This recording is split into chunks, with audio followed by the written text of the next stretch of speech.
Alas 6:20 City. Okay. Alas 6:20 City, February, ano ba ngayon? 12? 12 ba? Tingnan natin. Okay, 12. 12 nga. February 12. 36 hours ako ngayon. So, ganito na yung damit ko dahil naghintay ako sa relibo ko dahil pauwi na. Okay. Pauwi na ako.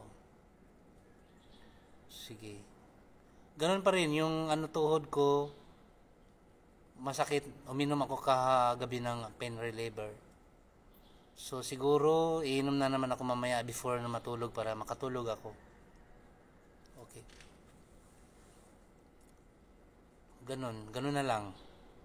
Sa ngayon, gusto ko ang daming naglipana na mga alam mo ba lalo na pag katulad ko, may edad na ko tapos nagsisearch ako sa mga gamot sa gout, gamot sa osteoarthritis, pag mga ganun. So, maya-maya, ang daming dumadaan sa wall ko na mga gamot, naglipana mga gamot sa sa mga ganyang bagay.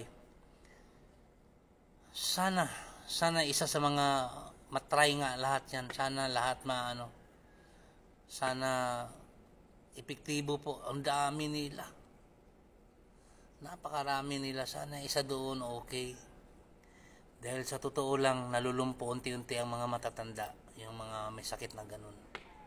Wala kasi siyang lunas part, walang lunas yung yung osteoarthritis, yung buto sa tuhod na nagdikit na siya. Walang gamot po yun. Iba din yung gouts, yung mga nadideform yung buto, maraming bukol. Iba din yun siya part, iba din yun. Ito namang sa akin, mahirap ilakad unti-unti dahil yung joint, sakit niya.